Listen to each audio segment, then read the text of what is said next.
Vous êtes-vous déjà demandé ce qui définit un véritable leader?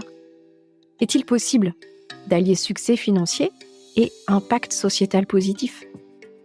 Je suis Ambeline Becker et c'est à ces questions que nous répondrons ensemble dans Vérité, le podcast où l'entrepreneuriat rencontre la transformation personnelle. Chaque épisode est un pas de plus vers votre transformation intérieure. Une chance d'harmoniser votre ambition et votre authenticité. Si vous aussi, vous êtes leader, visionnaire, artisan du changement, si vous ne faites pas qu'entreprendre, vous avez conscience d'avoir emprunté un chemin où leadership rime avec conscience, transformation et intégrité. Alors Vérité est fait pour vous. Ce podcast est votre passerelle vers votre prochain niveau de leadership éclairé. Alors, êtes-vous prêts ? Alors, bienvenue Maëlys, très heureuse de te recevoir dans cette saison 2 du podcast Vérité. Merci Ambeline de m'accueillir. Alors avant de parler un petit peu de ton parcours, est-ce que tu aimerais simplement nous décrire ton environnement pour qu'on puisse t'imaginer quand tu vas nous parler? Oui. Alors, actuellement, je suis dans un bureau temporaire qui est dans lequel j'ai mis aussi mon lit, puisque ma maison est en chantier. Donc j'ai acheté une maison cet été et sous cette maison il y a un appartement dans lequel se situeront mon bureau et l'atelier de mon mari qui est horloger et réparateur. Et donc en attendant que les travaux de la maison au-dessus soient terminés, eh bien on habite dans nos futurs bureaux. Donc voilà. Donc là moi je suis dans le futur atelier de Stéphane et il y a un lit à côté de moi et puis j'ai deux belles fenêtres qui donnent sur de la verdure, des arbres parce que j'adore les arbres et cette maison est entourée d'arbres et c'est pour ça que je l'ai achetée. Voilà. Et je suis Pays Basque. Au Pays Basque, oui, j'allais te dire. Et géographiquement, parce qu'en fait, je me rends compte, Ouais. je ne sais pas où Je tu suis es. Donc, retournée à côté de Bayonne, qui est ah, la région où j'ai grandi, que j'ai quitté à l'âge de 20 ans, juste après avoir rencontré mon futur mari. On s'est rencontrés ici. Nos parents habitent à 2 kilomètres. Voilà. Et puis après, et puis en fait, au moment où on s'est rencontrés, ben moi, j'allais partir faire des études et lui, il rêvait que d'une chose, c'était de partir justement. Donc il m'a suivi. Et donc on a été à Grenoble, puis à Nice. On est resté pendant 12 ans à Nice. On est parti faire un tour du monde. Ensuite, on est revenu plutôt vers Bordeaux. Et puis enfin, après 20 ans d'exil, on est revenu l'année dernière dans la région. Voilà. Et on a trouvé cette maison dans des circonstances assez émouvantes dont on va peut-être parler plus tard.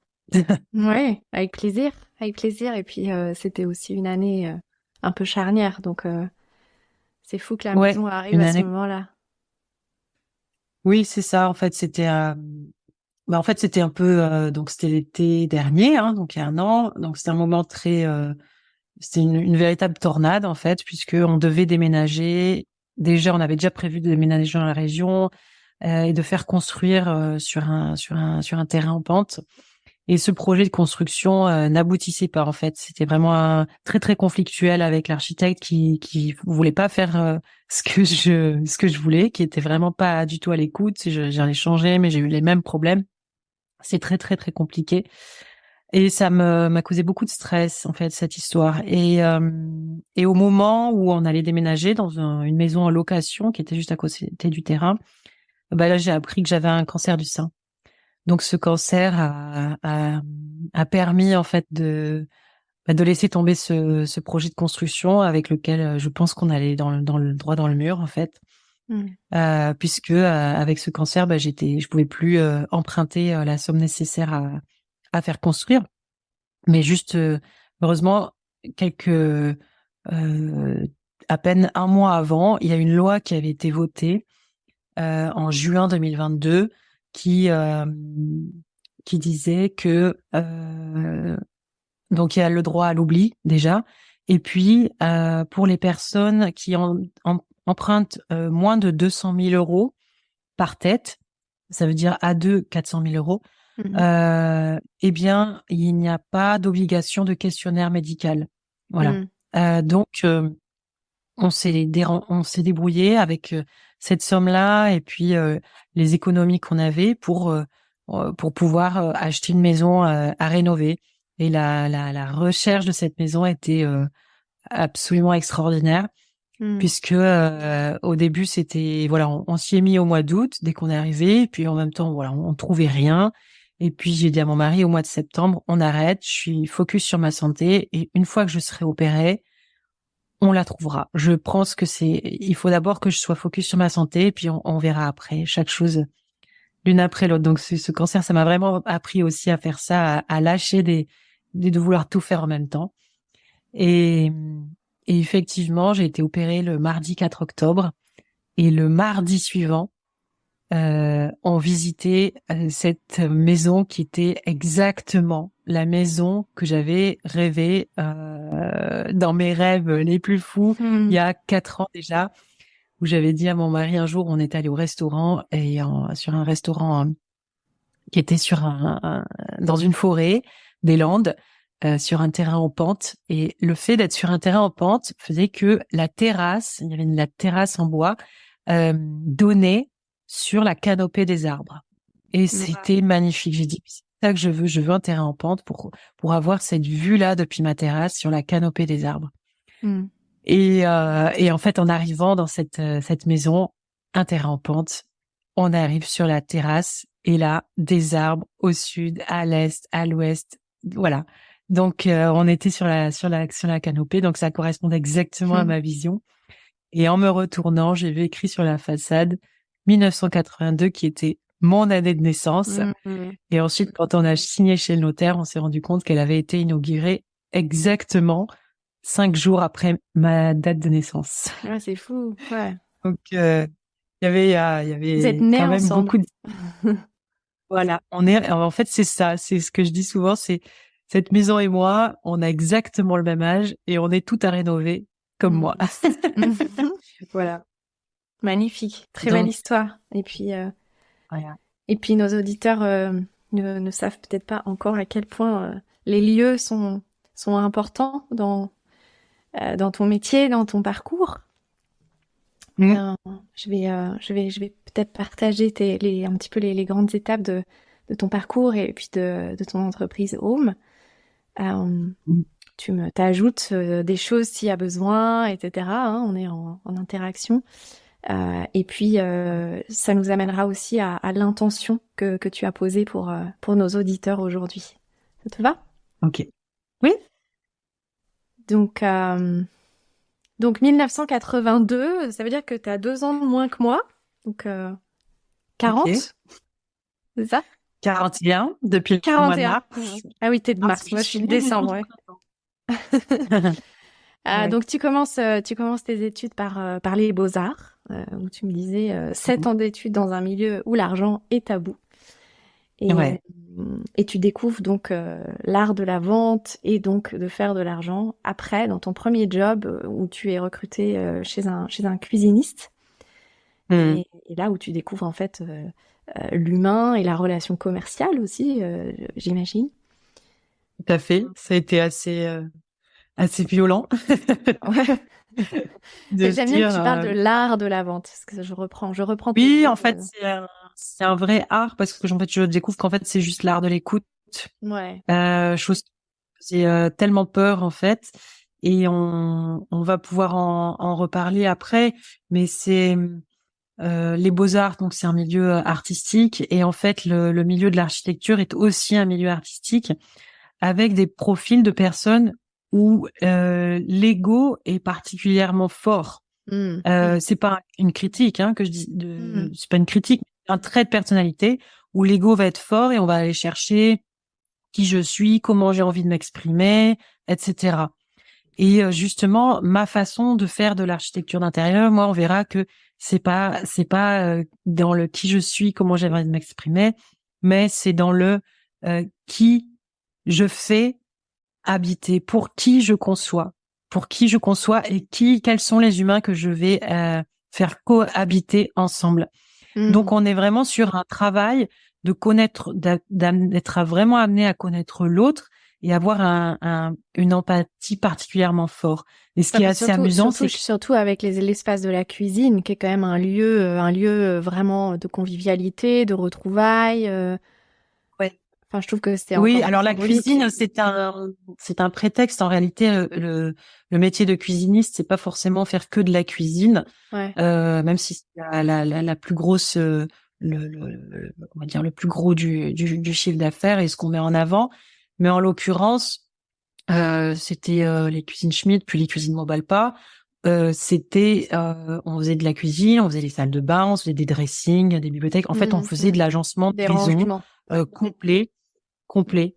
Et petit à petit, j'étais amenée à faire de l'architecture d'intérieur, en réalité, sans avoir le diplôme officiel d'architecte d'intérieur, quoi. Mais ce qui est amusant, c'est que euh, quand j'ai voulu me reconvertir, j'ai fait un bilan de compétences et la coach, en fait, qui m'a fait faire ce bilan de compétences, je lui ai expliqué, écoutez, je sais déjà ce que je veux faire. Je suis obligée de faire ce bilan de compétences pour pouvoir pour pouvoir construire mon dossier pour faire financer ma formation par le fonds GESIF. C'était quelque chose, une étape obligatoire. Donc, j'ai dit, je veux bien faire ce bilan. Par contre, le problème, ça va être le timing, puisque je dois absolument m'inscrire, en fait, dans une école avant la fin de notre bilan. Elle m'a dit, OK, pas de souci. Donc, on va faire les choses un petit peu à l'envers.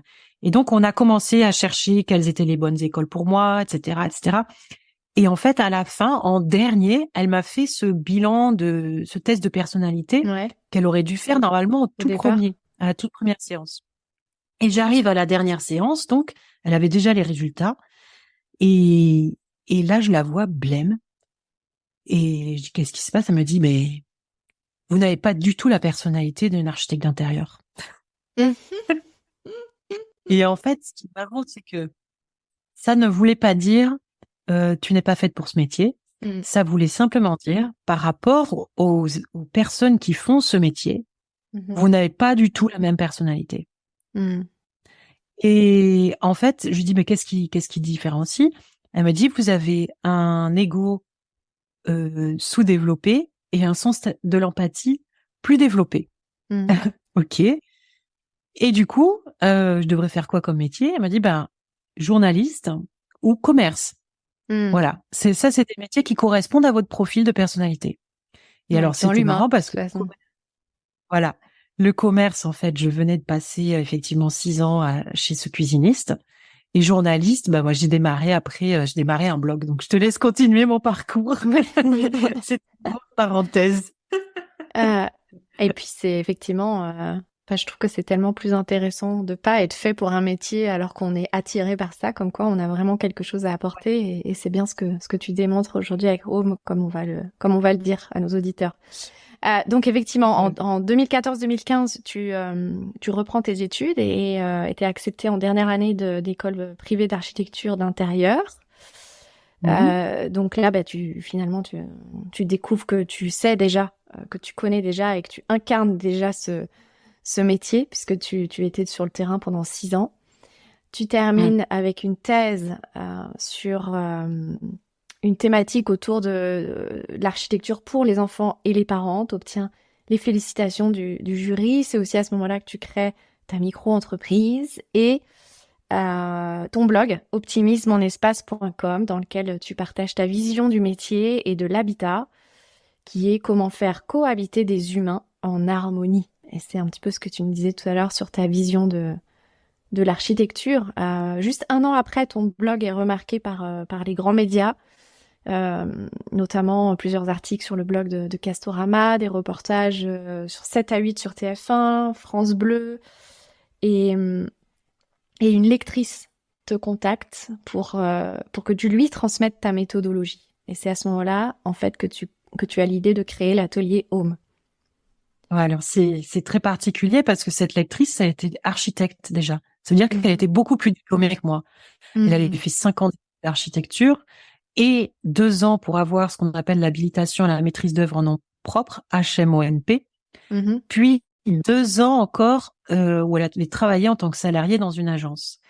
Et elle me dit, j'ai un voisin qui a un petit projet d'architecture d'intérieur. Il m'a demandé en tant qu'architecte si je pouvais intervenir chez lui. Elle me dit, je suis paumée, je ne sais même pas par où commencer, je sais pas faire. Elle sentait vraiment qu'elle avait des grosses lacunes, un manque d'expérience. Et en fait, elle m'explique que avec toutes ces années d'études, 7 ans d'études et 2 ans de travail en tant que salariée, finalement, elle n'était jamais allée sur le terrain. J'ai trouvé ça vraiment très surprenant, mais voilà, elle restait dans des bureaux à faire des plans sur AutoCAD. C'est fou, ça. Ouais, assez dingue. Elle me disait, ouais, non, mais c'est pour des questions d'assurance, on n'a pas le droit d'aller sur les chantiers et tout. Enfin, j'ai halluciné parce que pour moi, le chantier, c'est vraiment, tu peux pas apprendre sans aller sur le chantier, Bien quoi. sûr, ouais. Voilà. Et en fait, donc à ce moment-là, je lui dis, écoute, moi, je veux bien te transmettre ma méthode et créer une formation, mais je vais pas créer une formation juste pour toi. Donc, je voudrais savoir quand même s'il y a un vrai besoin. Et moi, mes lecteurs, ils sont en majorité, c'est des lecteurs particuliers, en fait, parce que moi, j'écrivais ce blog à la base pour expliquer, pour trouver des clients, en fait, en tant qu'architecte d'intérieur. Donc, j'expliquais comment je concevais une toute petite salle de bain, comment je concevais une cuisine ergonomique. Je donnais plusieurs exemples, etc. Et puis avec des conseils à reproduire chez soi. Et donc j'ai écrit un article en fait où j'ai expliqué, voilà, moi je constate qu'il y a des lacunes, il y a un vrai problème dans l'enseignement, puisque moi-même je l'ai constaté quand je suis retournée sur les bancs de l'école. Je me suis dit, mais mon Dieu, mes pauvres camarades de classe, ils vont se prendre une claque quand ils vont sortir de l'école, parce qu'on est en train de travailler sur des très beaux projets là, mais qui sont des projets complètement fictifs et sur lesquels on n'a absolument aucune contrainte, hein. C'est-à-dire qu'on n'avait pas tous les problèmes qu'on peut rencontrer sur un chantier, on n'avait pas les difficultés de communication avec les artisans, on n'avait pas les difficultés de communication avec les clients, on ne savait rien sur les clients, on avait un budget no limites, et alors le slogan c'était no limites, place à la créa. Mais non, en fait, la créativité, pour moi, elle doit naître à partir de la contrainte. Voilà. Et, et donc, j'écris cet article où j'explique, voilà, je veux bien, j'aimerais créer une formation avec tout ce qu'on n'enseigne pas à l'école. Voilà. Mais j'aimerais savoir qui ça intéresse. Et là, effectivement, j'ai été contactée par énormément de particuliers qui voulaient apprendre pour eux, pour chez eux. Et du coup, je me suis dit, pour pouvoir créer une formation qui convienne à la fois à des particuliers qui ont envie de rénover chez eux, mais qui n'ont pas envie de faire appel à un architecte ou un architecte d'intérieur, qui conviennent aussi à des architectes qui sont déjà formés, mais pas formés à l'architecture d'intérieur plus précisément et à l'optimisation d'espace et à la compréhension de comment on fait vivre les humains ensemble. Comment on réalise que un enfant c'est un futur adulte et que la maison c'est son premier lieu d'éducation en fait. Donc il a des problèmes que l'adulte n'a pas parce que l'adulte ne fait pas la même taille, l'adulte n'a pas les mêmes besoins, etc. Que dans un couple aussi, on n'a pas les mêmes besoins, les mêmes goûts, les mêmes façons de ranger la vaisselle dans le lave-vaisselle, etc., etc.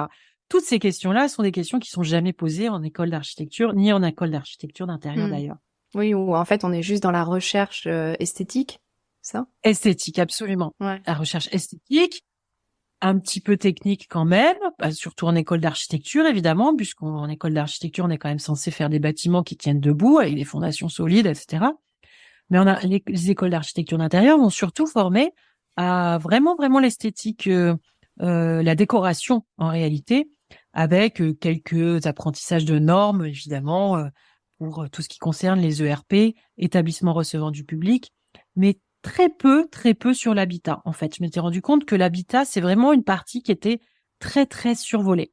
Et moi, l'habitat, c'était ce que je n'avais fait que ça, en fait, en tant que cuisiniste, en fait.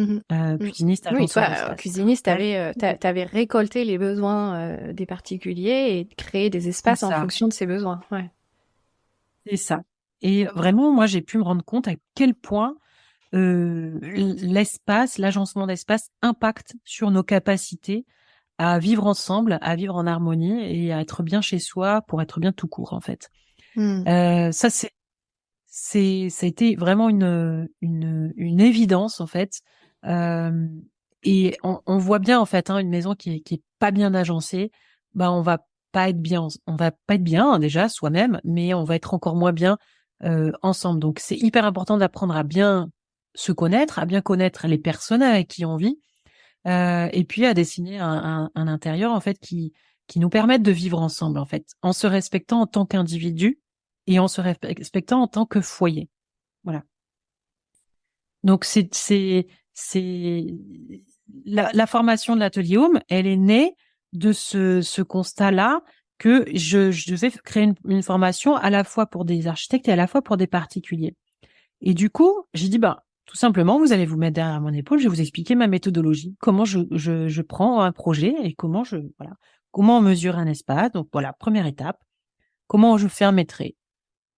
Chose qu'on n'apprend pas à l'école, hein. Et c'est quand même la base de la Ah base, hein. bon? Et les maîtrises d'archi, mais non, mais c'est une catastrophe. Mm. En tant que cuisiniste, on fait des maîtrises qui sont au millimètre, au Oui. millimètre. Mm. Chaque prise, chaque petit tuyau, chaque petit le rebord de la fenêtre, etc. Toutes les contraintes, on doit les prévoir parce qu'on doit les anticiper parce qu'on sait que ça va nous gêner au moment de la pause, en Mm. fait. Mm.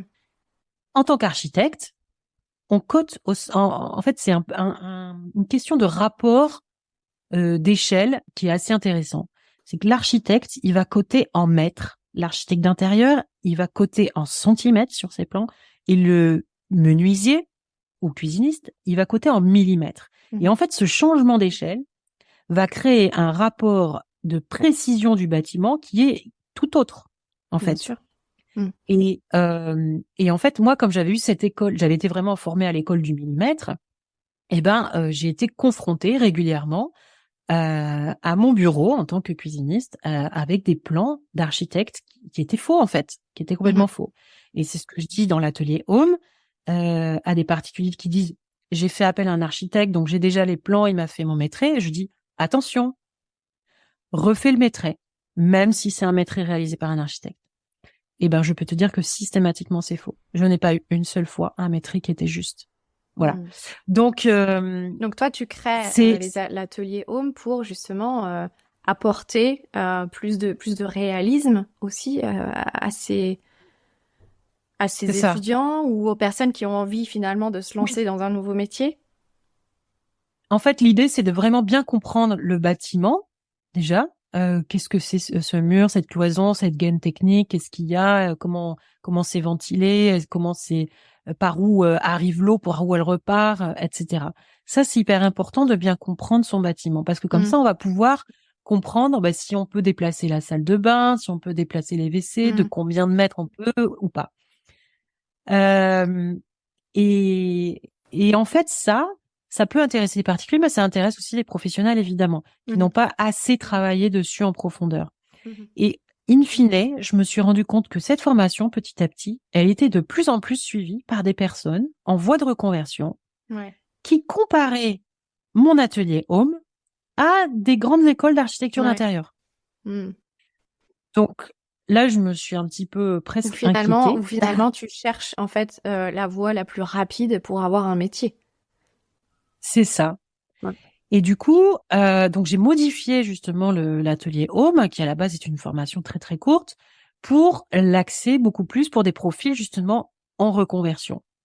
Donc on a enrichi le programme pour qu'ils puissent à la fin avoir un dossier cas d'école béton et une manière de rédiger un dossier de consultation des entreprises, etc., qui soit ultra professionnel. Voilà. Ouais. Donc c'est ça la Donc ça, le particularité de premier l'atelier. atelier, c'était en 2017. En Ouais, 2022, non, 2021, tu me disais que vous étiez reconnu organisme de formation professionnelle. En 2020, il y a même le label et la certification Homer. ouais, Et en 2022, il y a la 3e édition du Homer Day, qui est le séminaire de l'habitat que tu as créé, avec 350 participants à Bordeaux venant du monde entier. Tu me disais que la billetterie a été complète en 3 semaines. Donc, enfin, c'est vraiment la confirmation que tu réponds à un vrai besoin et pas qu'en France.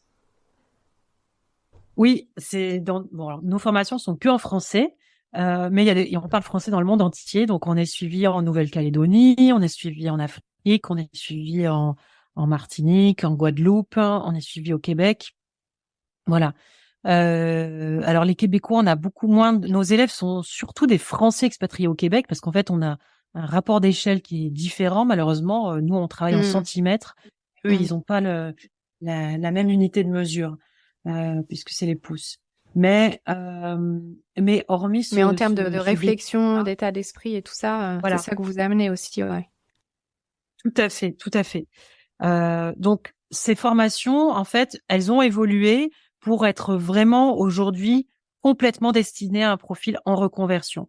Puisque Mhm. ce qui existait à la base, c'était vraiment des écoles d'architecture d'intérieur où ben, tu rentres quand tu as 17 ou 18 ans Mm. et puis tu fais tes 5 ans d'études ou tes 3 ans d'études. Selon le cursus, voilà, tu fais 3 ans, tu as ton premier diplôme, tu fais 2 ans de plus, tu as un petit, Mm. comme une espèce, tu soutiens un peu une thèse, bon. Euh, mais ce cursus, en fait, il est beaucoup trop long et il est inadapté à un profil en reconversion qui a besoin d'aller plus vite, qui a besoin de pouvoir se former, qui ne peut pas en fait aller à l'école aux mêmes horaires où lui, il Ouais, est bien sûr. encore en train de travailler, qui a des enfants, qui ceci, qui cela. Et puis d'un Donc, autre côté, il y a quand même besoin, il y a quand même quelque chose, il y a besoin de quelque chose d'adaptable à notre vie d'adulte et familiale, et en même temps, il y a quand même besoin ouais, d'avoir des compétences réelles, apprendre un technique, vrai métier et ouais, pas juste être home stager, quoi. Si je caricature. c'est ça. Mm. Ouais, c'est ça. Et en fait, quand on me dit, mais comment vous pouvez apprendre l'architecture d'intérieur aussi rapidement, alors que les écoles, c'est 5 ans Ouais. d'études? Ben, en Mm. fait, c'est très simple. Enfin, c'est très simple. Je n'enseigne pas la même chose. En fait, Mm. j'enseigne pas la même chose. Quand on rentre à l'école, à 18 ans, notre cerveau n'est pas complètement mature, en fait, hein. On sait que le cerveau, c'est jusqu'à 25 ans, hein, qu'il évolue. D'accord. Euh, Quand on a plus de 25 ans, Euh, déjà, on a une expérience en fait de la vie qui est complètement différente. Et on a une expérience, un rapport à son habitat aussi qui est complètement différent. Quand tu as 18 ans, tu as toujours vécu chez tes parents.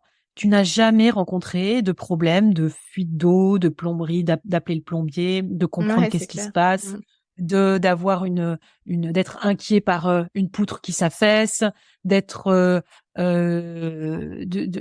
d'être inquiet par les locataires qui payent pas leur loyer, d'être voilà de réfléchir à comment tu peux mieux aménager l'espace pour que tout le monde puisse y Mm. trouver son compte, etc.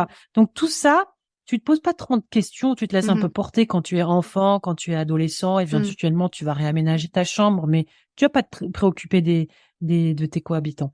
Mm. Quand tu es Bien sûr. parent ou quand tu es adulte tout court, bah là tu t'es Ou quand tu confronté à commences OK, à être en bah là colocation, ou ouais.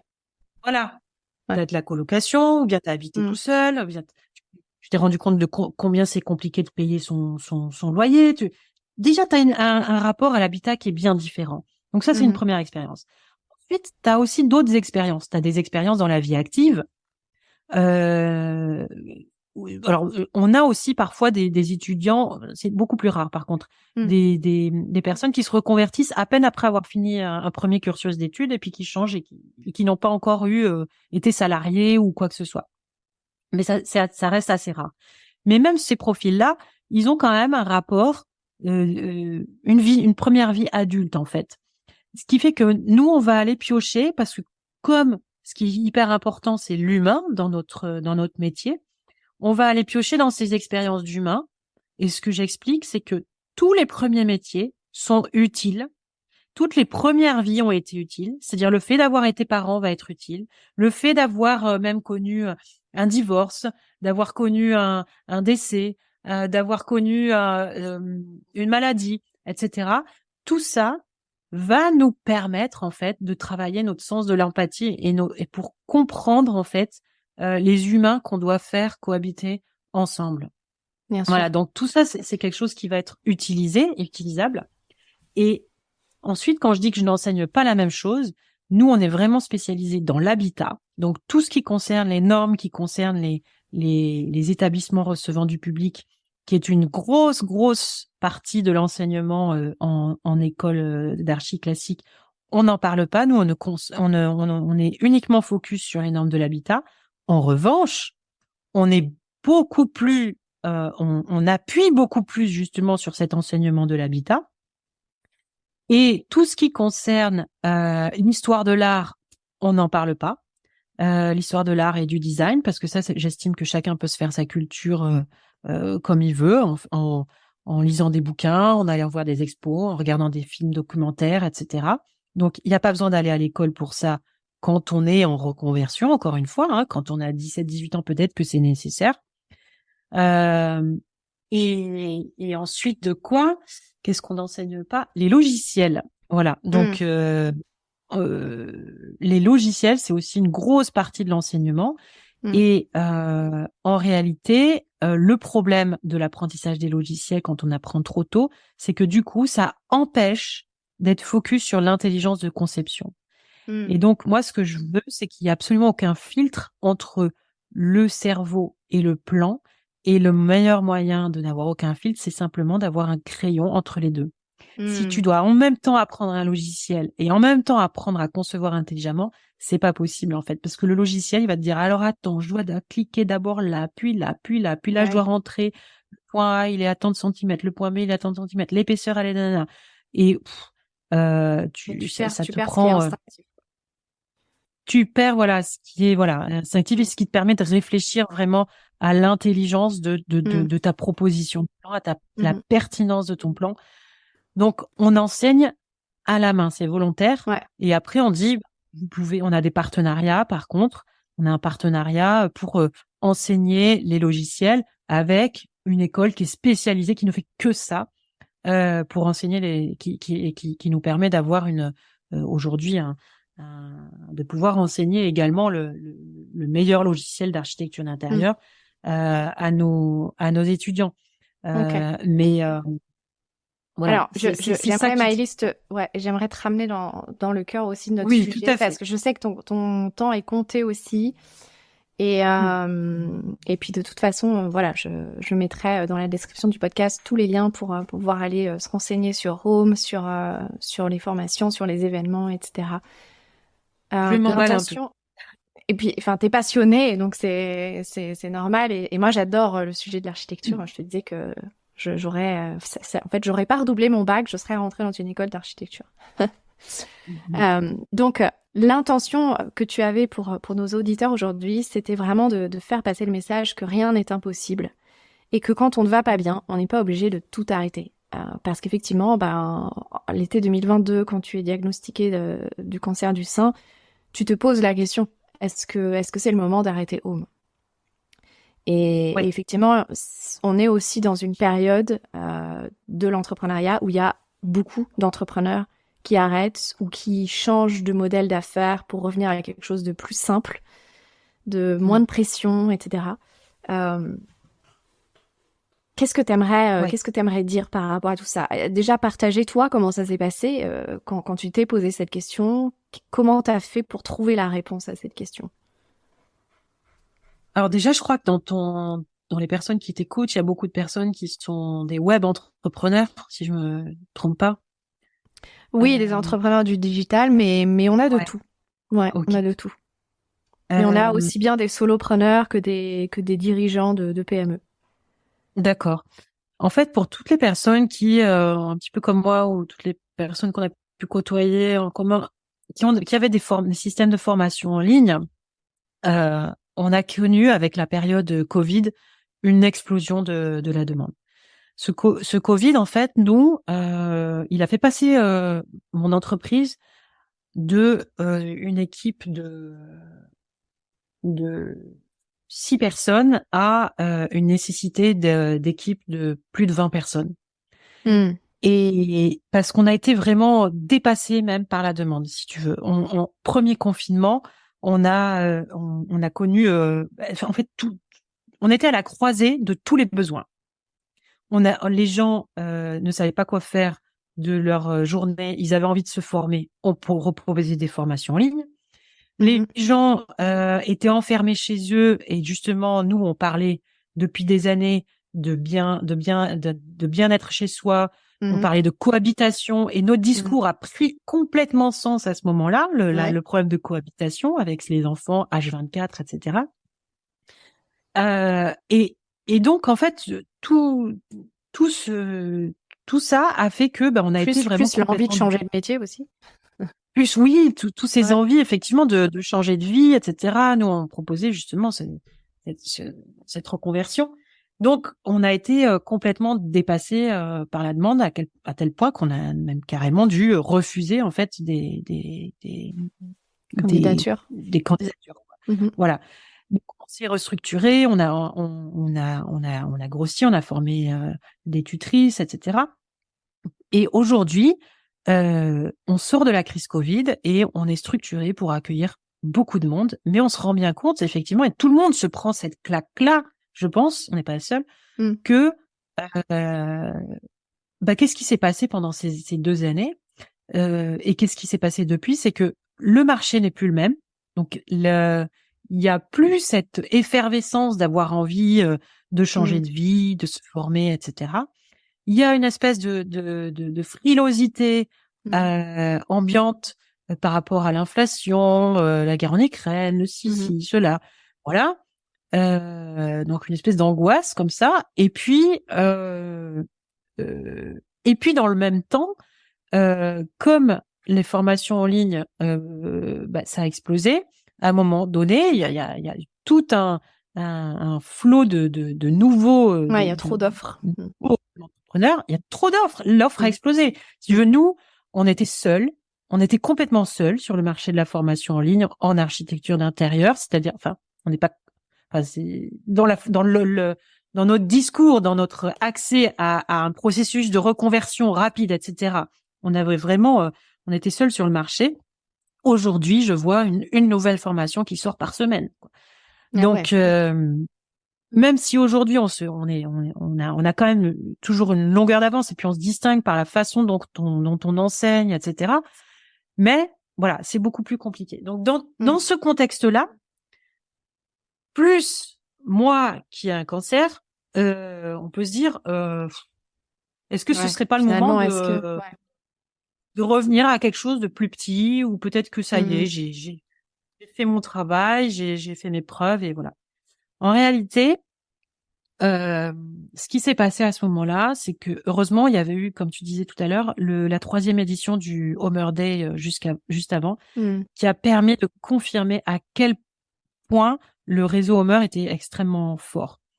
Et ce cancer a permis aussi de confirmer ça, parce que j'ai eu énormément de soutien. Et puis on s'est rendu compte que dans notre organisme de formation, on était complètement prêt à ce que je sois absente au niveau de l'équipe pédagogique. C'est-à-dire que l'équipe pédagogique était hyper bien formée, quoi. Donc nos élèves n'ont pas vu la différence entre le fait que je sois là ou que je sois pas là. Ils étaient suivis. T'étais devenue dispensable. Voilà. En revanche, il y a un autre point sur lequel j'étais pas du tout dispensable. C'est tout ce qui concernait la communication, qui reposait entièrement sur moi. Voilà. Donc là, on a dû travailler là-dessus. Et parce puis, que c'était ton image qui était communiquée. C'était ça, c'était toi qui étais la voix de l'entreprise. L'image de Maëlys Dorn qui était communiquée. Et même si ça faisait un moment que je disais j'aimerais qu'on communique de plus en plus au nom de l'école, etc. Là, on a été forcé de le mettre beaucoup plus en avant. On a recruté quelqu'un déjà pour écrire les mails à ma place, et du coup, moi, j'ai refusé qu'elle signe Maëlys Dorn, alors que c'était pas moi qui écrivait les mails. Elle signait nous, l'équipe Home, voilà. Donc du coup, ça nous a permis de nous présenter en fait différemment. C'est des petites choses, mais tu vois, par exemple sur Instagram, avant il y avait qu'un compte Instagram. Maintenant, il y a le compte Instagram de Maëlys Dorn et le compte Instagram de l'école Home. Et c'est pas les mêmes communications. T'es passé d'un personal branding à vraiment une image de marque. Alors, c'est bien de continuer de travailler son personal branding, et je vais continuer à le faire. En revanche, je veux surtout travailler le branding de ma marque, effectivement, de l'école Home. Et ça, j'ai eu de la chance en fait pendant cette période cancer d'avoir pu rencontrer vraiment des très bonnes les bonnes personnes en fait pour m'aider à aller à l'étape suivante, Donc, c'était qui est quoi? C'était justement ce des coachs, des détachement. mentors? C'est ça qui t'ont aidé à te projeter? Non, des personnes qui ont rejoint mon équipe en fait. Ok, Voilà. donc en interne, Je pense ouais. notamment à mon directeur marketing par exemple, Ouais. François qui a amené l'école à. Il m'a dit le problème de l'école Home, c'est que tout repose sur Maëlys Dorn aujourd'hui et on ne sait pas vraiment si c'est vraiment une école ou si c'est une formation créée par une espèce de blogueuse influenceuse, tu vois. Donc, il a voulu amener l'école à quelque chose de beaucoup plus institutionnel, mais sans tomber justement dans le trop institutionnel, mais de professionnaliser notre communication, on va dire. Alors que notre communication était très, voilà, c'était que moi qui communiquais. Et puis en plus, enfin, il y a un truc qu'on n'a pas dit, mais je veux pas que les auditeurs perdent la question de est-ce que j'arrête tout, hein. Mais on précise aussi que Home, c'est une entreprise avec une équipe 100% freelance et encore aujourd'hui. Donc il y a aussi c'est ce défi de créer une culture et de créer une image de marque avec des freelances. Ouais, complètement. Alors ça, c'est on va en reparler aussi si tu veux, mais c'est vrai que ça c'est quelque chose que j'ai particulièrement travaillé depuis le début avec ce que j'appelle ma Dream Team, la Dream Team Home. Tout le monde appelle, tous nos élèves appellent la Dream Team Home, tous nos mails sont signés la Dream Team Home, etc.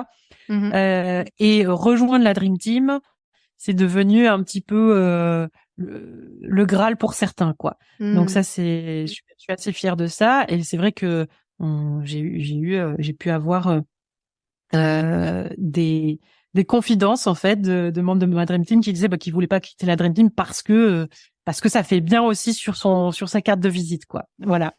Génial. Donc ça, c'est chouette. Mais on essaie effectivement de travailler la culture la culture d'entreprise tout en étant freelance, et ça c'est un point hyper important. On pourra revenir après dessus. Ouais, ça pourrait être l'objet d'un épisode en entier, hein. Et puis parce qu'il y a aussi le sujet comment passer d'une micro-entreprise à une communauté et à une dream team, tu vois. Donc, ouais, mais ça, c'est effectivement, bon, ça fait partie. Peut-être que tu reviendras dans le podcast aussi pour nous parler de tout ça. Ouais. Mais alors, pour répondre à la question, pourquoi j'ai décidé c'était quoi exactement la question la question, c'était, est-ce que ce serait le moment de tout arrêter? Voilà. Et en fait, on était à un moment, si tu veux, où pour moi, j'avais besoin d'une pause. Mais mon entreprise et tous les clients de mon entreprise et tous les membres de ma Dream Team, en fait, ils n'avaient pas besoin de cette pause. Au contraire, ils avaient besoin d'avancer, en fait. Et donc, ça aurait été complètement égoïste de dire j'arrête, alors qu'on a tellement construit ensemble. Et quand je dis ensemble, c'est pas juste ma Dream Team et moi, hein. C'est clairement mes élèves et moi. Parce que mes élèves ont largement participé au succès de l'école Home, clairement. Et il y a un bouche à oreille qui s'est créé, etc. Et le fait d'avoir voulu revendiquer le label Homer, etc. Enfin, clairement, je me voyais pas abandonner tout le monde comme ça. Donc, je peux moi avoir envie d'arrêter, mais je peux pas arrêter, on va dire une machine qui est déjà lancée. Et tout l'enjeu, ça a été de justement pouvoir moi m'arrêter sans arrêter le train. Tu vois? Et ça, je trouve que c'est vraiment magnifique parce que là, ton témoignage, ça montre vraiment à quel point le potentiel de l'entreprise, à un moment donné, se détache du tien. Et que sa destinée, quelque part, elle se détache de toi. Complètement. Ouais. Donc, comment ça s'est passé, en fait? Est-ce que... alors je sais que tu as embauché une directrice, c'est ça? Alors, une directrice des opérations, ça, elle avait déjà été recrutée au mois de mars. Ouais. moment où j'avais déjà quand même fait un premier une sorte de burn-out. Je sais pas si on peut dire une sorte de burn-out ou si c'est un burn-out. Enfin, disons que je me suis arrêtée juste avant que mon corps m'arrête tout seul, en fait, où j'ai senti un peu les premiers symptômes, où j'étais épuisée, et vraiment épuisée, se mettre à pleurer, tu sais plus pourquoi. Enfin, voilà. Et là, je me suis dit, oula, je ressemble à quelqu'un qui fait un burn-out, effectivement. Donc, je me suis arrêtée en urgence pendant 2 semaines, pile au moment où je recrutais Christelle, mais qui avait déjà été recrutée. Dans l'annonce, j'avais été très très claire, hein, en expliquant que cette entreprise c'était mon bébé depuis toujours, mais qu'aujourd'hui je n'ai plus les épaules pour le porter toute seule, et j'ai été très claire sur le fait que j'étais épuisée. Donc elle a pris le bébé et elle s'en est occupée, et effectivement heureusement qu'elle était là depuis le mois de mars, mi-mars, parce que fin juillet, je lui ai dit j'ai un cancer, voilà. Donc elle est passée de tu viens d'arriver, je fais un burn-out au moment de ton onboarding, tu vas t'onboarder toute seule, à 3 mois plus tard, maintenant c'est l'étape cancer, quoi. Ouais. Donc tu vas continuer de gérer la boîte. Voilà, c'est ça. Donc ça n'a pas été forcément tout rose pour elle, clairement, mais elle a été vraiment la bonne personne, et elle était très très très précieuse. Clairement, elle l'est toujours, évidemment. Oui, j'allais dire, est-ce qu'elle est toujours là? Oui, bien sûr, elle est toujours là, et j'espère pour longtemps, parce qu'elle est très précieuse. Elle m'a amené. On l'embrasse parce que j'ai eu la chance de la rencontrer aussi avec toi, donc voilà. C'est vrai. Ouais. Et en fait, Christelle, déjà, ce qui est chouette, c'est que elle vient pas du tout du milieu de l'infoprenariat, du digital, etc. Elle vient vraiment d'un milieu entreprise, avec des bureaux, avec des gens qui se croisent à la pause de la machine à café, avec voilà. Donc, débarquer dans une entreprise où on est tous en freelance, où on habite tous aux 4 coins du monde, ça a été assez dur pour elle. Et en même temps, elle a pu nous apporter du coup une certaine rigueur, un certain cadrage, etc. et une autre vision des choses qui étaient hyper intéressantes. Et surtout, elle a pu ramener avec elle dans l'équipe, à partir du mois d'octobre, François, notre directeur marketing, qui lui, enfin, c'est un visionnaire, clairement. Alors moi, je croyais que j'étais un visionnaire, mais alors je suis à la cheville de la vision, disons de la mise en action de la vision par rapport à François, où quand je l'ai rencontré, j'ai eu l'impression que en fait rien n'était impossible, mais non seulement rien n'était impossible, mais tout était possible facilement, quoi. Presque. Donc ça c'est assez magique quand on travaille avec des personnes comme ça, qui nous font voir les choses sous un autre angle, en fait, qu'on n'avait pas vu, en fait, parce qu'on n'a pas tout simplement pas la même culture. Voilà. Et du coup, le fait de pas avoir du coup tout la même culture, je pense avoir contribué moi aussi à lui faire découvrir une culture qui était assez intéressante aussi à regarder, cette culture du web marketing, en fait. Mais le web marketing et le marketing tout court, c'est 2 choses complètement opposées. Opposées. En tout cas, très différentes. Voilà. Et donc, lui, ce qu'il a vu, alors lui, il n'était pas du tout spécialiste en tunnel de vente, publicité, etc., réseaux sociaux. C'était pas du tout son monde. En revanche, étudier le marché, analyser le marché, et comprendre ce qu'il faut faire pour avoir un temps d'avance sur tout le monde, là, il est champion du monde, en fait, pour ça. Ce qui est le vrai métier du marketing, finalement. C'est ça, exactement. Voilà. Ok. Et c'est vraiment extraordinaire, je trouve, que t'aies pu t'entourer comme ça tout de suite des bonnes personnes, finalement, au meilleur moment possible. C'est ça, mais en fait, c'est quand tu apprends à lâcher prise, c'est là que tu te rends compte du pouvoir du lâcher prise, et que en fait, tout est parfait, tout est parfait, tout Mm. vient au bon moment. Et clairement, enfin moi qui m'étais toujours battue en me disant mais on avait l'impression que j'étais irremplaçable, etc. Et ça faisait 3 ans que je disais j'ai envie d'apprendre à me reposer, et 3 ans que chaque année j'étais de plus en plus épuisée. Et là, en un claquement de doigts, au moment où on m'a dit que j'avais un cancer, je peux te dire que j'ai appris à me reposer du jour au lendemain, Mm. du jour au lendemain. Et à ce moment-là, bah, là viennent les bonnes opportunités en fait. Donc Et puis surtout, je- je pense que tu vas me corriger si je me trompe, mais c'est surtout ta capacité à recevoir les opportunités, à recevoir le c'est ça. soutien qui change aussi.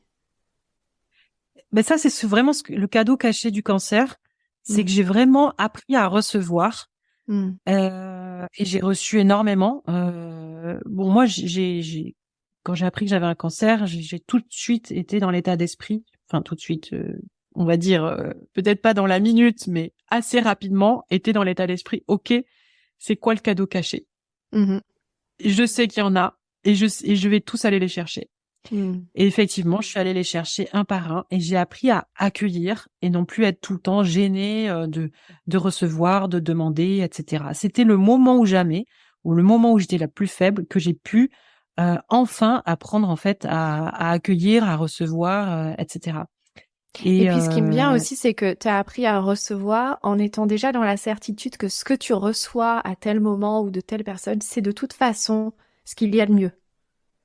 oui, mm, oui, complètement. Mais après, j'avais eu pas mal d'exemples déjà. Même si des fois tu te plantes sur un recrutement, ça m'est déjà arrivé. Mais et j'ai continué de me planter d'ailleurs. Mais maintenant, par contre, j'arrive à arrêter une collaboration beaucoup plus rapidement quand je me rends compte que ça va pas, et j'arrive à accueillir beaucoup plus Tu vois, quand tu me posais avant l'enregistrement là, quand tu me posais la question, qu'est-ce que tu attends de cet entretien, et que je te disais, écoute, Ouais, je sais pas ce que je viens chercher, mais je saurai à la fin ce que j'ai recueilli. ouais. Bah, en fait, il y a aussi une part de ça qui est importante de cultiver, je crois. C'est quand tu fais une fiche de poste, bien sûr, tu vas faire une fiche de poste précise, mais des fois, tu vois, François, il correspondait pas du tout à la fiche de poste précise. Pas Mm. du tout. Et d'ailleurs, j'étais à l'époque coachée par Alexandre Dana, qui nous a coachés ensemble dans la même mastermind. Et en fait, il Qui m'avait fait dit, partie du podcast aussi. Ouais. ah ouais. Mm. Et en fait, Alex Dana avait reçu en entretien François avant même moi que je le vois, parce que vraiment dans cette époque, dans ce moment de fragilité aussi, mon équipe a été d'un gros soutien pour les recrutements. C'est-à-dire que je ne voyais à la fin que vraiment La les shortlist. 2, 3 dernières personnes, quoi, la très short list. Mm. Et en fait, Alex m'avait dit, écoute, un profil comme ça, c'est à double tranchant. Euh, D'un côté, c'est un profil qui est extrêmement rare, et tu n'auras pas de chance de rencontrer comme quelqu'un comme ça dans ta carrière, peut-être. Peut-être, c'est une possibilité, que c'est vraiment une chance à pas rater. D'un autre côté, tu es dans une phase où tu as envie de ralentir, et ce profil-là va plutôt t'amener à accélérer. Mm. Et c'est ça qui lui mettait le doute, en fait. Mhm. Euh, et effectivement, François a permis de faire accélérer les projets de la boîte, et Mhm. avec des projets qui traînaient depuis super longtemps, ou par exemple pour nos étudiants avaient toujours un problème d'assurance décennale qu'ils n'arrivaient pas à obtenir. Il a pris ce sujet-là tout de suite. Il a dit, ça, c'est un truc qu'il faut qu'on règle. Mm. Et on a été la première école d'architecture d'intérieur à avoir un contrat cadre. Mm. Et aujourd'hui, on est les seuls à proposer ce contrat.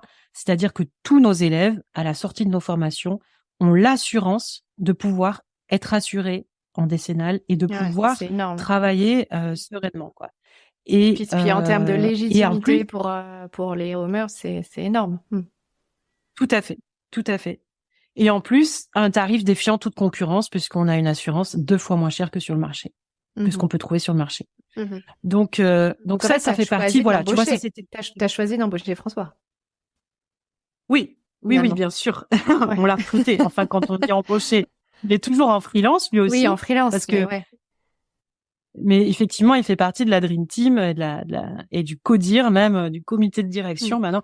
Donc ça, c'est ce qu'on a mis en place, le comité de Et alors, direction. juste, est-ce que tu Quand peux nous dire, qu'est-ce qui fait que, alors que toi, tu avais envie de ralentir, qu'est-ce qui fait que tu prends quelqu'un qui va accélérer? c'est le côté, euh, c'est une opportunité que tu rencontreras peut-être pas 2 fois, tu vois, que Ouais, j'avais pas envie de rater. ouais, Et puis je me doutais. c'est Christelle qui me l'a présenté parce qu'elle avait déjà travaillé pendant des années avec lui. Mm. Et elle m'avait dit si tu le prends pas, après il va prendre autre chose, quoi. Ouais, Voilà, ouais, ouais. c'est clair.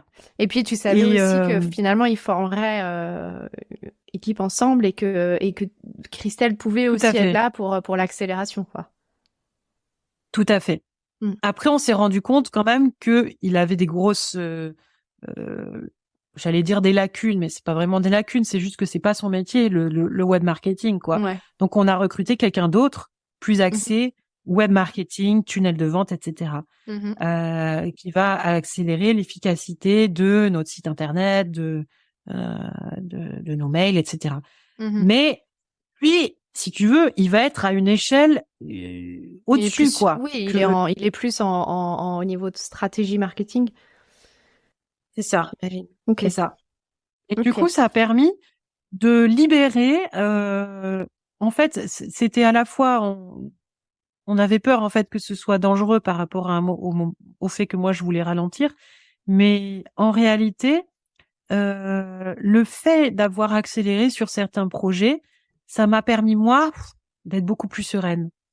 Et Mm. surtout, le fait qu'il s'implique, lui et Christelle, dans les décisions de la boîte, de la direction de la boîte, eh ben, ça m'enlève de la charge mentale aussi. Ça, Ouais. c'est beaucoup moins lourd. Aujourd'hui, je sais que je ne suis plus toute seule à décider, même si aujourd'hui, je suis seule actionnaire de la boîte, Mm. je suis plus la seule à décider.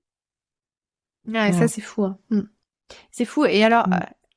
en termes de, tu vois, en termes de peut-être d'insécurité potentielle ou d'argent ou de rentabilité de l'entreprise, euh, qu'est-ce qui a fait que tu as eu autant confiance à ce moment-là? Alors, on avait une très bonne trésorerie déjà. La Mhm. boîte était très saine. Mhm. Euh, Elle l'a toujours été. Et ce qui fait on avait quand même de l'avance, hein. Moi, je pouvais partir. On pouvait ne plus avoir de clients pendant 10 mois, 0 client avant d'être en danger. Voilà, Ok, 8-10 ok. mois. Et continuer de payer tout le monde, etc. Mm. Bon, donc on avait ça. Heureusement, j'avais pris une assurance prévoyance Mm. 1 an avant. Donc j'avais fait, je te dis pas, j'avais fait toute une batterie de tests médicaux 1 an avant pour vérifier que j'étais vraiment vraiment en bonne santé parce que il y avait des gros enjeux financiers. Donc il y avait rien à déclarer. Donc 1 an avant et puis 1 an après, bon bah j'étais une Ouais, mauvaise cliente pour eux, les pauvres, c'est fou. parce qu'en fait ils ont dû sortir beaucoup d'argent Ouais. quand j'ai eu ce cancer.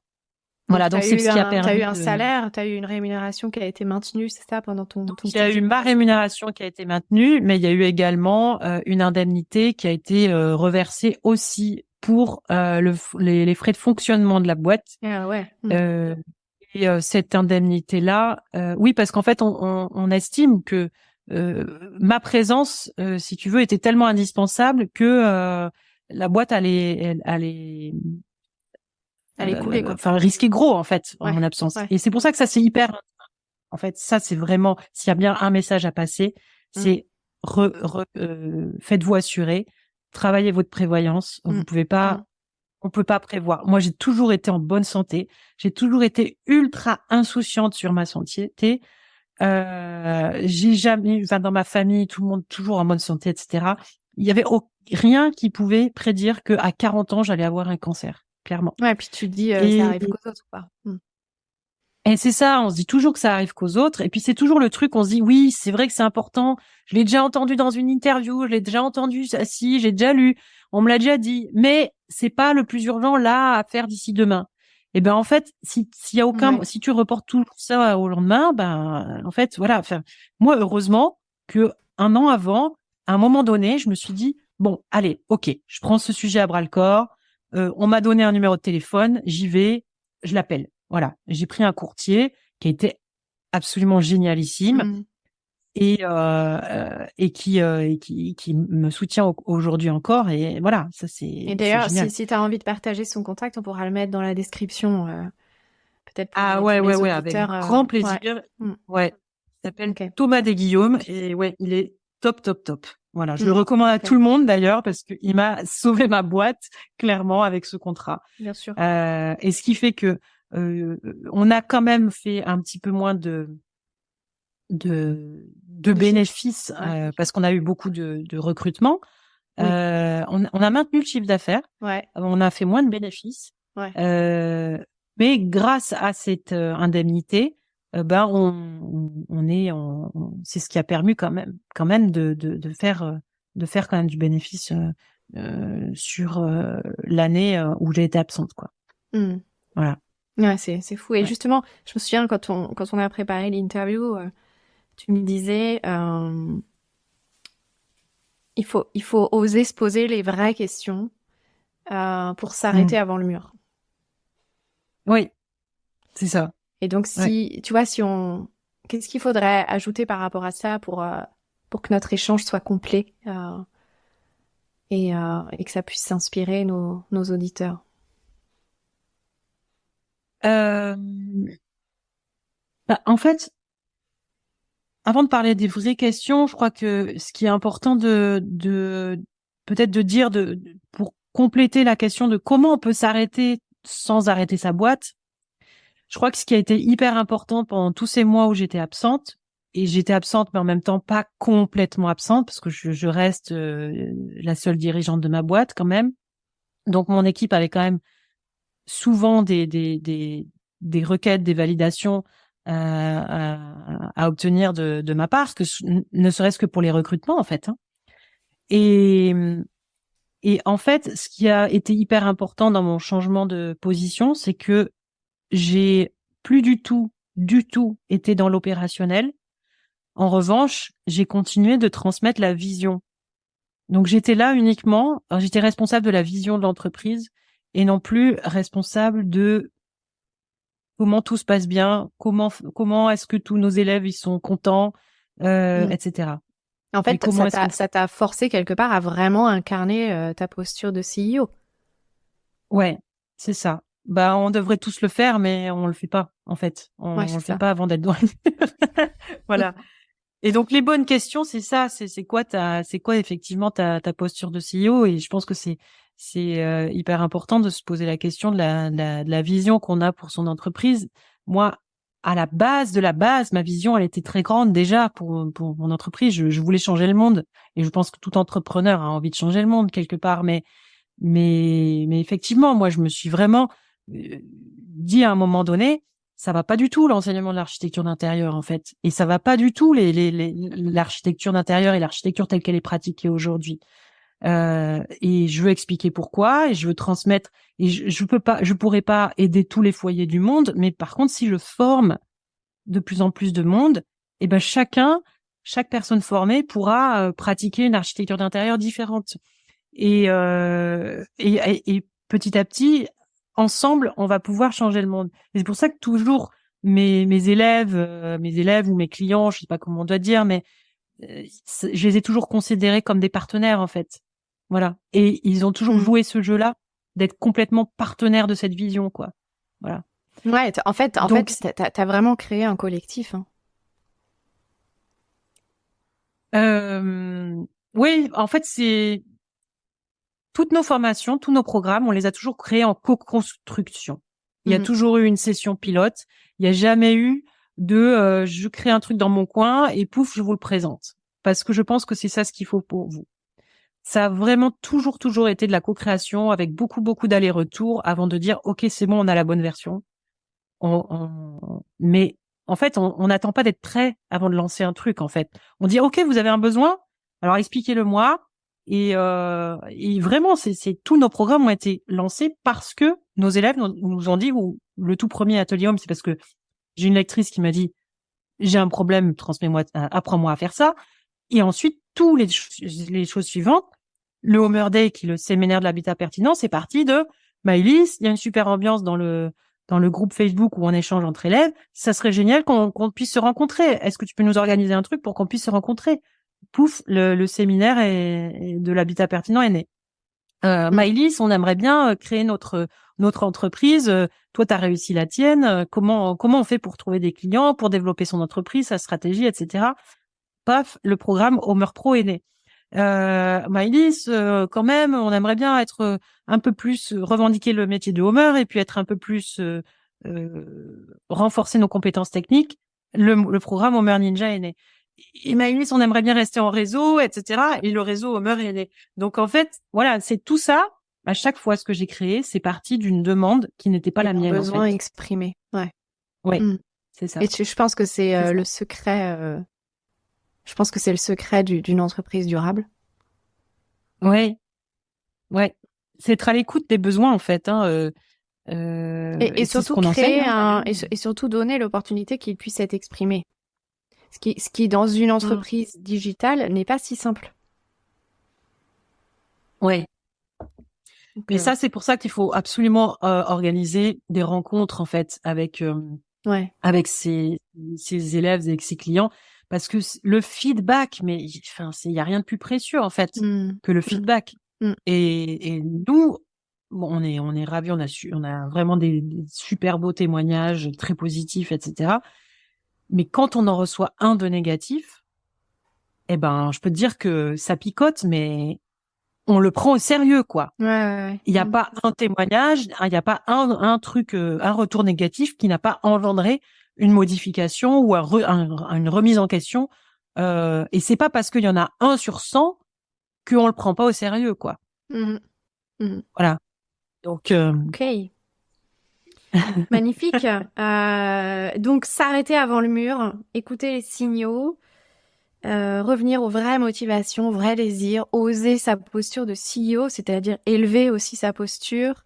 Alors pour ça, bon là, toi, c'est un petit peu la vie qui t'a forcé à prendre cette posture, mais il y a aussi, notre Mais métier je crois que c'est aussi de coach qui est fait pour ça, de prendre de la hauteur, et de changer d'identité d'entrepreneur aussi. Ouais. C'est important et ça fait partie des cycles de Je crois aussi l'entrepreneuriat. que la vie, elle nous apporte ce dont on a besoin Ouais. et qu'on cherche en fait. Et je pense que ce cancer, c'était la seule façon de m'arrêter.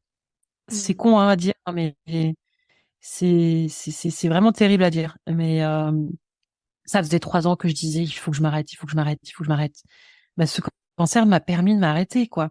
Même le burn-out que j'ai connu au mois de mars m'a pas vraiment. Enfin, j'ai fait une pause de 2 semaines, quoi. Mais après, je suis revenue, on a organisé le Homer Day, etc. Je suis remontée sur scène. Ça m'a énergisée, ça m'a rempli d'énergie, c'est extrêmement enrichissant. Mais voilà, ça m'a pas amené à me poser, quoi. Et clairement, si j'avais pas eu ce cancer, je pense que j'aurais continué d'aller droit dans le mur, quoi. Voilà. Et j'ai eu la chance de le découvrir très très tôt dans la maladie, ce qui fait que ça a été. On a reçu tous les cadeaux. Voilà. Ouais. Et alors, comment pour conclure, peut-être que tu pourrais nous partager comment tu vas faire pour continuer à avancer comme ça, avec cette telle confiance en la vie, à rester comme ça dans cette posture de CEO. Comment tu vas faire? Ou comment tu fais? Comment je fais? Alors, confiance, ça, c'est un mot, la confiance en la vie, qui est, je sais pas si on peut vraiment parler de confiance en la vie. C'est-à-dire que je suis complètement consciente que tout peut s'arrêter, en vrai. Mais je sais que je pourrais rebondir. Donc ça, oui, j'ai confiance là-dedans, en fait. Donc à partir du moment où on a cette confiance-là, oui, on n'a pas peur et du coup on a moins de freins, quoi. On a moins de freins. Mais c'est vrai que là, le fait d'aller dans quelque chose de encore plus grand avec cette entreprise, il y a une part de moi qui me dit putain c'est quand même super flippant. Si j'ai envie d'arrêter, comment je fais pour arrêter? Tu vois, il y a quelque chose à un moment donné, c'est bien aussi de pouvoir savoir qu'on a la pédale de frein accessible en fait, tu vois. Aujourd'hui, avec cette expérience-là, je peux constater que mon entreprise et moi, on est deux entités vraiment différentes et que je peux moi appuyer sur la pédale de frein sans que ce soit la même pédale de frein que celle de mon entreprise en fait. Et mon entreprise, elle est capable en fait de Quand et on inversement, absolument. Si t'appuies sur la pédale de frein de l'entreprise, ça appuierait pas forcément sur la tienne. Absolument. Et ça, c'est hyper important en fait d'être capable de dissocier ça. Et en même temps, je dis pas que c'est facile tous les jours, évidemment. Et puis c'est pas évident non plus parce que j'ai présenté le cancer jusqu'ici comme un cadeau de la vie, etc. Mais c'est quand même pas évident non plus. Bien sûr. Ça perturbe, ça fragilise psychologiquement. Il faut accepter de pleurer, de décharger ses émotions, etc., de changer de tête, de plus avoir de cheveux, d'avoir des nouveaux cheveux mais ils sont plus comme avant, d'avoir des tas d'autres effets secondaires, etc. Ça vient aussi avec tout ça qui perturbe, J'ai d'ailleurs clairement. pas fait allusion à notre épisode dans le podcast avec Renaud Guérin, que tu connais aussi d'ailleurs, et qui partage son expérience aussi du cancer, puisque c'est le cancer qui l'a amené à devenir entrepreneur. Ouais, tout à fait. C'est l'épisode 12 du podcast. Oui, je l'ai écouté, oui. Mais tu disais, c'est le cancer qui l'a amené à devenir entrepreneur, et peut-être que moi aussi, en fait, finalement. En tout cas, à incarner ma posture de CEO, comme tu dis, oui, de chef d'entreprise visionnaire, qui est en charge de la vision. Ma responsabilité aujourd'hui dans cette entreprise, c'est l'image de Home, l'image du métier de Homer, et faire en sorte en fait que cette image ne soit toujours plus belle et qu'elle soit pas détériorée. Voilà. Ensuite, tout le reste, tout l'opérationnel qui fait que nos élèves sont bien formés, etc. Bien sûr que je suis responsable pédagogique c'est moi qui ai quand même créé les formations, etc. Mais aujourd'hui, je suis plus seule à enseigner. Voilà. Donc, j'ai recruté les bonnes personnes et c'est plus moi qui accompagne les élèves un par un et voilà. Et même au niveau stratégie de développement, etc. Je ne suis plus toute seule. Donc, je suis là juste pour indiquer le chemin, vers quoi j'ai envie d'aller, quoi. Et c'est vrai que c'est hyper agréable d'être plusieurs à discuter, quoi, clairement. Et c'est hyper riche, les discussions qu'on peut avoir avec François et Christelle, de dire, est-ce qu'on va par là ou pas? Tiens, il y a cet acteur-là du logement, de l'habitat qui pourrait être hyper intéressant. Est-ce que ça va vraiment avec notre vision? Est-ce que ça va vraiment servir nos homeurs? Est-ce que ça va vraiment servir notre entreprise par ricochet ou pas? Voilà. Magnifique, tellement tellement inspirant, et bon, il y aurait encore plein de choses à partager, Maëlys.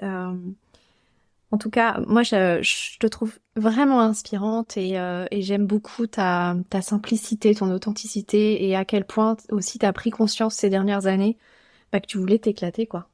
Tu voulais t'éclater dans ton entreprise, et je me souviens, c'était un message aussi très fort que tu exprimais dans notre premier appel, où tu veux t'amuser et être utile. Et aujourd'hui, c'est aussi ça, Home. Oui, complètement. Les valeurs de mon entreprise, la valeur numéro 1, c'est le plaisir. Donc, si on n'a pas de plaisir à bosser ensemble, on arrête, en fait, tout simplement. Voilà.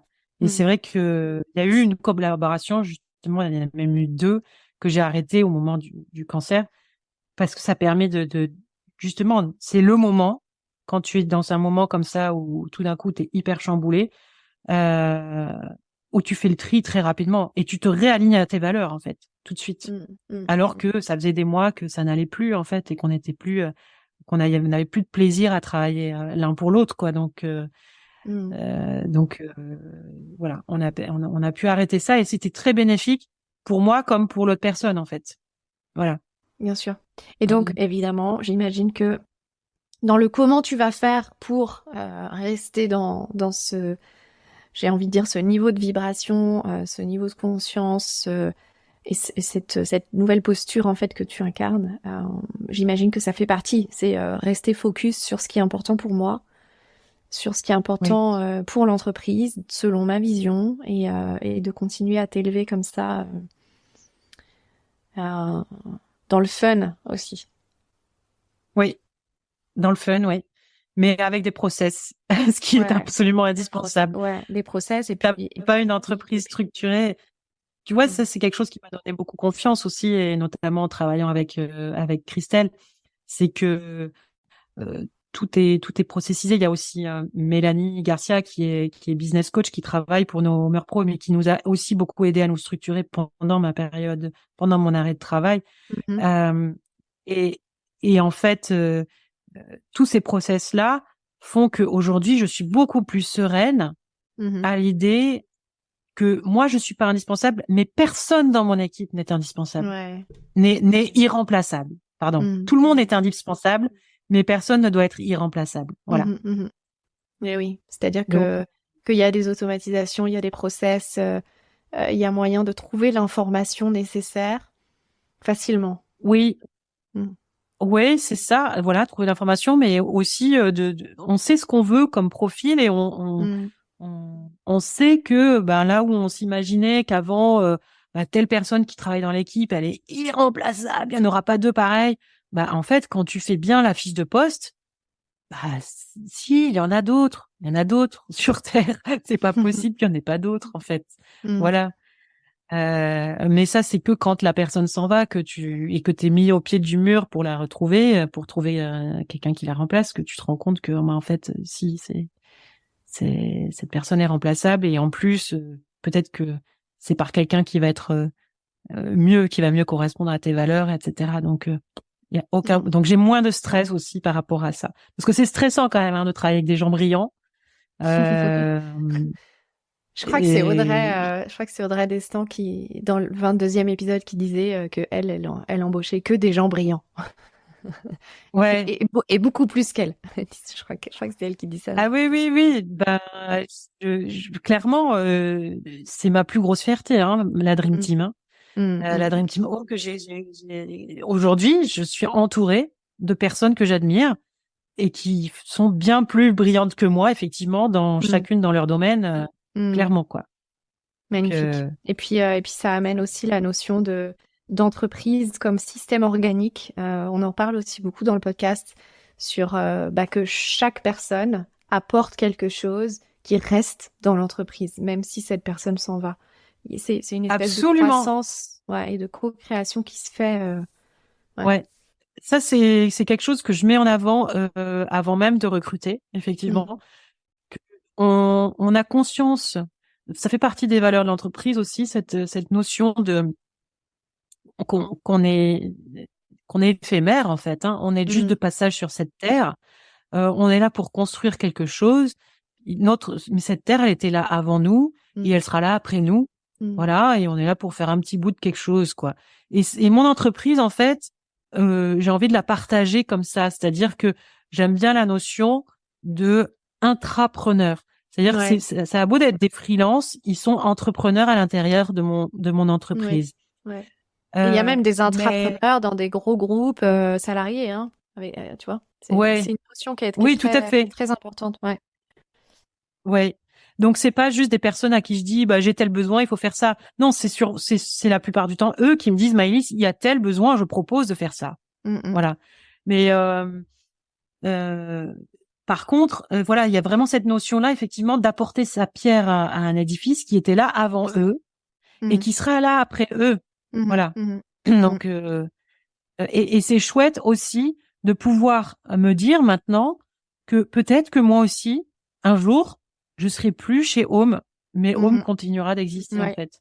Et ouais, j'ai beaucoup moins de stress par rapport à ça, depuis ce que j'ai vécu en fait avec ce ouais. cancer. clairement. Oui, parce que tu l'as vécu, Voilà. finalement. Donc, Ouais. magnifique. Voilà, c'est Un grand encore tout un merci, chemin à faire. Maëlys. Et c'est bon, hein. Moi, j'adorerais créer une formation avec toi. Ah oui. Comment passer d'une micro-entreprise à une entreprise robuste. On pourrait faire ça avec Alex aussi, tu vois. Ce serait... Ouais. Eh ben ouais, avec plaisir, ouais. Ouais, Voilà, clairement. j'ai la fille qui s'impatiente. Euh, Ok. Qu'est-ce que tu aimerais nous dire en conclusion pour nos auditeurs, Maëlys? Ou peut-être avec quoi toi tu repars de cet épisode?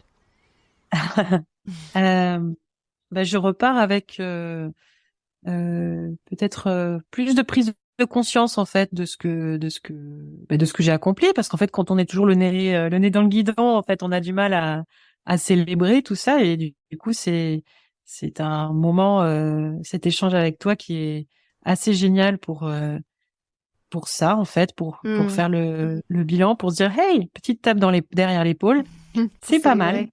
Ah ouais, pour Voilà. reconnaître. Ouais.